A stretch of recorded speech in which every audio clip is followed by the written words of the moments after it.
Break down the 2021. Let's break down these 5 quarterbacks who were taken. And I really want to start with Trevor Lawrence. And the reason why is because he went number 1. And I'm going to go in numerical order. Sorry. Trevor Lawrence. There's not much to say. It's been kind of hard to talk about Trevor Lawrence this whole time. The content gods have not been kind to the 101 pick this year because it's just been so obvious as Trevor Lawrence. You know, it's 2012 Andrew Luck, it's 1998 Peyton Manning, it's 1983 John Elway, 1965 Joe Namath. Don't know how far you want me to go back, but that is Trevor Lawrence's company. Not just 101 quarterback, but 101 quarterback that everyone saw coming for a long time. It's Hall of Fame or bust for Trevor Lawrence. That's tough. That is tough. I mean, honestly, Luck, Manning, Elway, Namath, you know, that's Hall of Fame level play. You know, who knows what would have happened with Luck if he had continued playing. But it's Hall of Fame or bust for Trevor Lawrence. And now let's just sit back, crack open a beer, and see if it happens. That's fun. I've watched this guy play great football. We all have watched this guy play great football at Clemson. He's been part of the college football playoff for 3 years, so we've been watching that. So he's been on the big stage many times. I'm really excited to see what he can do. Urban Meyer, new coach in the NFL, what can he put around him? There's a germ of a good offensive line in Jacksonville. There's a lot of young talent coming up with a lot of draft capital.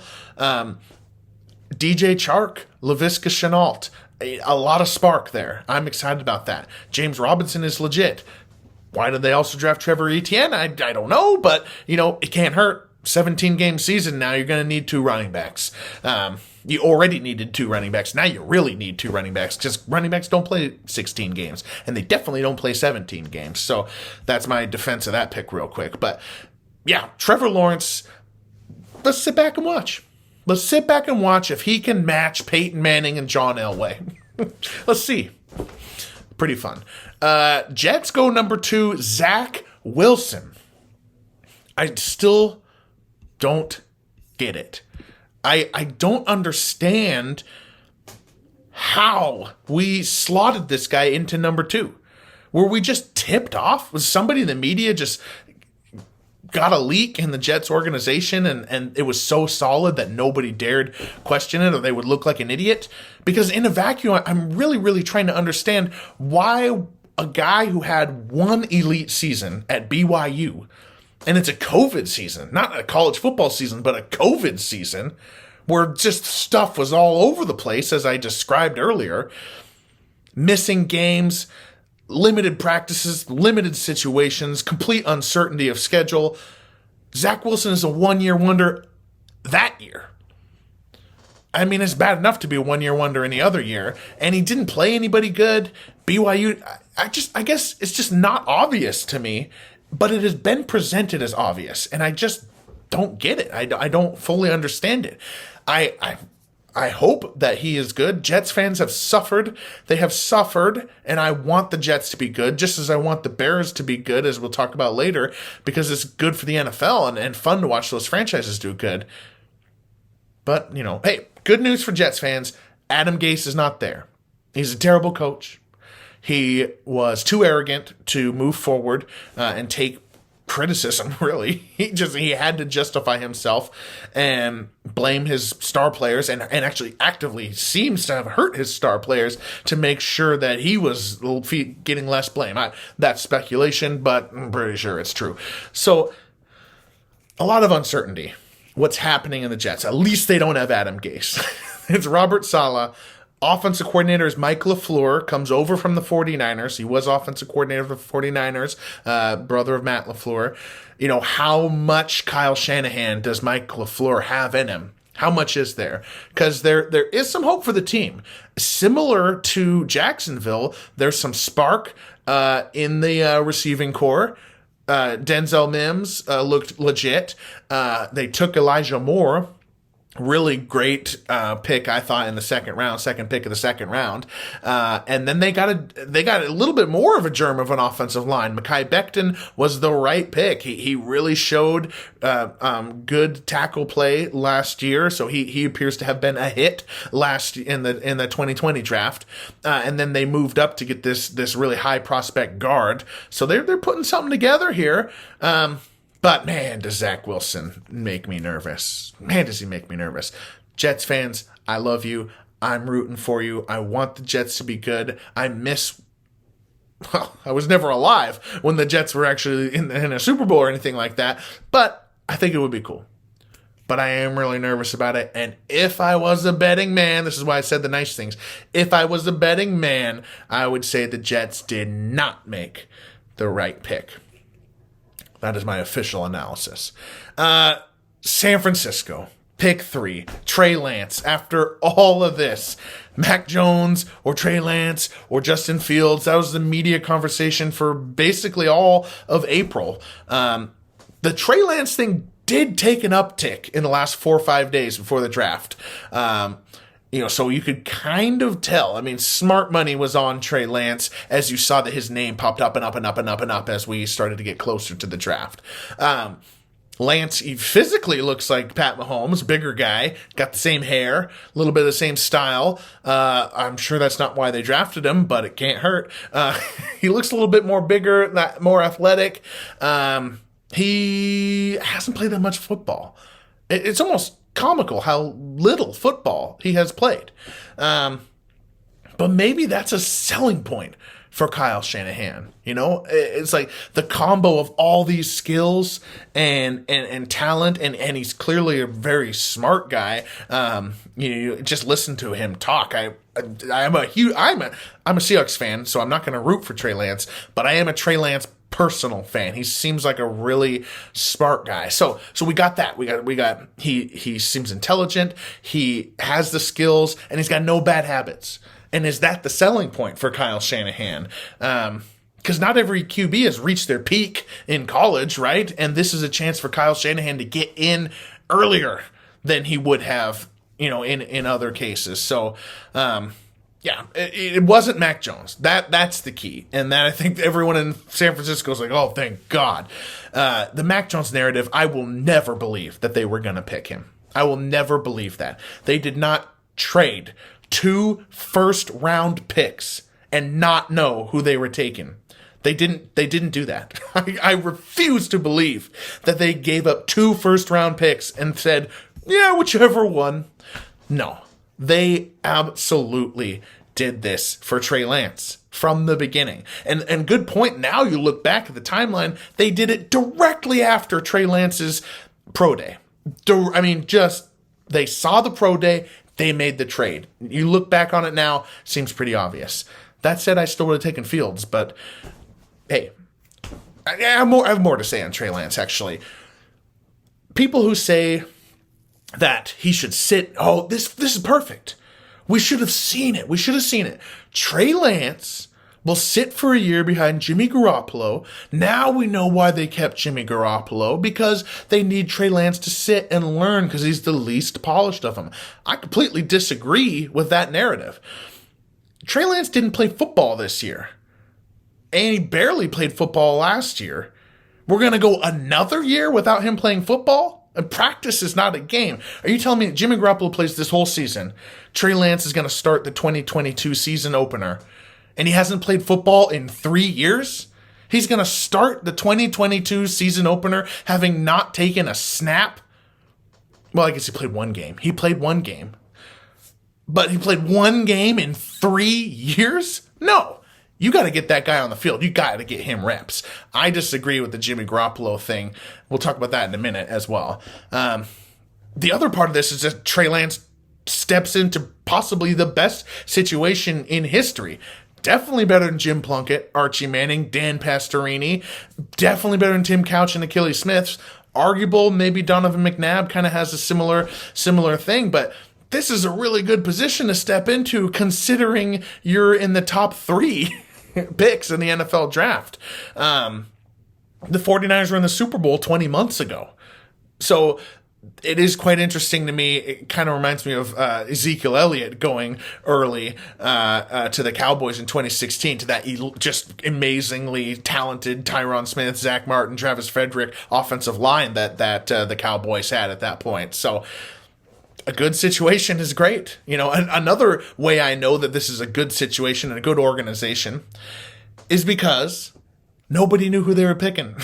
There was no leaks. Good leadership. Just saying. I know that's weird, but I really say that. Jimmy Garoppolo's out, man. He is so out.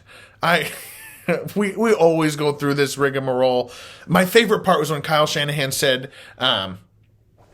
somebody asked, can you guarantee Jimmy Garoppolo will be on the roster Sunday? And Kyle Shanahan said, I can't guarantee that anybody in the world will be alive Sunday.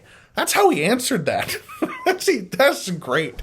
I love that. Technically, he cannot guarantee that the earth will be here on Sunday. I'd love to. I'd love to guarantee that to you, Mr. Reporter, but I can't. I don't have control. Who knows what happens to the solar system in that time? I just can't guarantee. It's like, couldn't the reporter have followed up? Okay, let me set some parameters for you there, Kyle. Assuming that all parties in the draft and team are alive and the earth is intact, can you answer my question now? It was a great... That's a great answer from Kyle Shanahan. I'm a Seahawks fan. I'm not supposed to like the 49ers, but whatever. I've always been a Kyle Shanahan rooter. So now let's get to Justin Fields. We skip over a bunch of picks. I am going to circle back to those picks in a moment, but I'm going through the quarterbacks. Pick 11, Justin Fields. The Giants are on the clock, and you just see that and you see the Bears logo. Oh, man. I was pumped. It was so exciting. It was the highlight of the draft for me. And, it's funny because it wouldn't have happened if not for the the 2 picks before, I guess 3 picks before it. It was Carolina taking J.C. Horn, and then Denver taking Patrick Surtain, so that the Cowboys are like, oh, shit. Because they clearly wanted a corner. Everyone knew they wanted a corner. So they were willing to trade back to the Eagles, who grabbed DaVonta Smith. And then at that point, the Giants, who clearly wanted DaVonta Smith, they go, oh, shit. So now they're willing to trade back. Dave Gettleman, in the first time in his whole career as a GM, all his 8 years with the Panthers and then with the Giants, trades back for the first time ever. And it comes from those 2 corners, the DaVonta Smith pick, and he's like, I got nobody, so he's willing to trade back, and that's how the Bears come up. The Bears had no business getting one of these 5 quarterbacks, at least according to the mock drafts and sports media, beforehand. It was so exciting. And at first I was really worried they were going to take Mac Jones. Not that I have anything truly against Mac Jones, but I was a little worried about that. And they get it. Chicago is thrilled. Nobody mocked this, but they are thrilled. They changed their franchise today or Thursday. And that is awesome. Justin Fields is the highest upside Bears quarterback that they have taken in a long time. And that includes Mitch Trubisky. Remember, nobody was like, that was the right pick. Everyone's like, you idiots. Right after the draft, everyone was like, they shouldn't have taken Mitch Trubisky. That was a mistake. He didn't need to be there. Sometimes we look back and we paint things with hindsight. No, that was at the time. The Bears were rightly mocked for drafting Mitchell Trubisky. We all know that. We all remember that. This is different. This is something really cool. They learned from it. They got a redo. Somebody check on Allen Robinson. It's a great, great time for him. He's probably had a great weekend. He didn't want that franchise tag, but now he's got his best quarterback ever. And yeah, I'm sure people are going to say, boy, you seem high on Justin Fields. And yes, I am high on Justin Fields. And just to anticipate some of the criticism. Yeah. Okay, sure. Oh, but, nobody out of Ohio State ever does anything. That's true. That's true. The Ohio State quarterbacks have limited to no success in the NFL. Dwayne Haskins is the latest example. JT Barrett, Braxton Miller, Terrell Pryor, Troy Smith, this perennially Heisman candidate Ohio State quarterback who comes in and then can't do anything in the NFL. I mean, Cardale Jones was third string, and he did fine in Ohio State. So he's like the system, right? It's not going to translate to the NFL. It's similar to what Alabama was before Tua and Mac Jones, and honestly could still be time for Mac Jones and Tua to completely wash out. When you have this super highly recruited roster, you have these elite weapons and great recruiting, and you're just this college powerhouse, your offense is designed not to showcase NFL talent, but to maximize your advantage. You don't have to do the equal play thing. Your guys are so open that you can't even get good stuff on tape. Sometimes you're not making multiple reads because your Heisman candidate wide receivers have roasted their guys and you throw it to them. So it's hard to evaluate. That's what we're sensing. It's hard to evaluate. Fields, to me, is different. He's different than all those guys. Haskins, Barrett, Miller, Pryor, Smith. First, the NFL totally understood that Ohio State quarterbacks were likely to suck. Because we may remember it differently, but none of them were first-round picks. JT Barrett, Braxton Miller, Terrell Pryor, Troy Smith, who literally won the Heisman, they were not first-round picks. They were day 2 picks or day 3 picks. Fields is the only one besides Dwayne Haskins. And even Dwayne Haskins, he was a mid-first rounder, was pick 17, right? And it was widely reported that it was a pick against the advice of the football people and was made by owner Daniel Snyder. So the NFL has agreed that Justin Fields, this is the first time the NFL has ever really agreed that an Ohio State quarterback firmly belongs in the first round. That's the first major difference that you need to calibrate for if you're just going to say Ohio State quarterbacks suck in the NFL. Second is progressions. That's the big knock on him. Oh, he's too doesn't do it. It's too slow. Maybe he is too slow reading progressions, or maybe the offense was just built that way. But I don't put any stock on that. He's demonstrated he can play elite football. I mean, he played against Clemson. He threw 6 touchdowns. You watched it. You watched it on TV like 3 months ago. There's no system that did that. Otherwise, you should get that system. And a lot of those throws were so good, and a lot of those decisions were so good. And I think this is a lesson I learned from Justin Herbert last year. Is just people saying that progressions or the guy or a quarterback doesn't see the field, or he doesn't make quick decisions, or he gets rattled, or he's uncertain. Do you know what they don't know? That. As long as a quarterback isn't actively unable to complete passes and can't succeed, if you're trying to split hairs between successful elite college football quarterbacks, how they'll translate in the NFL, you really don't know how the play was designed, what the mistakes were, what the defense was. You don't really know what it was supposed to be. You can watch it all you want, but you don't know exactly what it was supposed to be. And you can't tell rattled. You can't tell quick decisions if you don't know that information. So I've just really kind of taken that with a great grain of salt. Gets rattled, can't do it. Because you heard that about Justin Herbert all the way. Really, they didn't like this guy, so they just said those things, hoping that they were true. They weren't. They were not true. So that's tough. That is tough to evaluate. I'm not saying that I know for sure, but I'm also saying that anyone who's told you for sure that he can't go through his progressions or that he sees the field too slow doesn't actually know that. Third, just the zoom. The zoom out, everybody. Zoom out. I'm not an expert. But I do think we got a little bit of tunnel vision and recency bias going here with Justin Fields.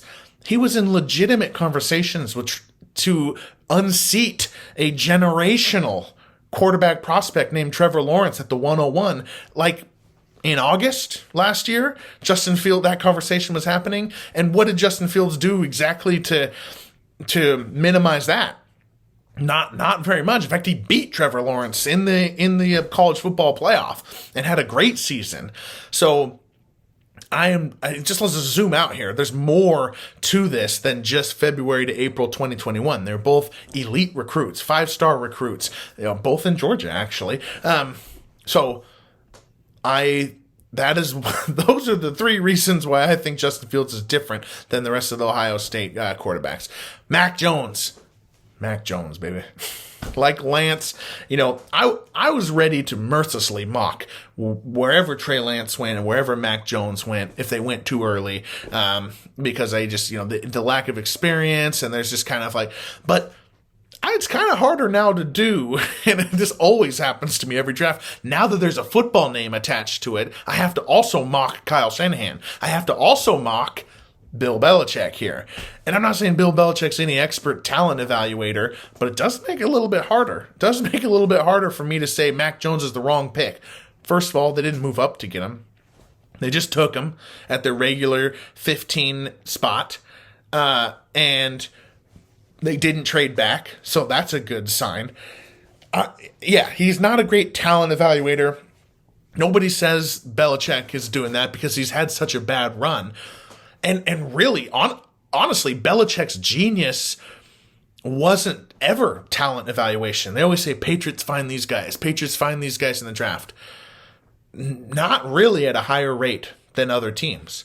What they do, and they built their dynasty on, is make sure they have 2 picks every time you have 1.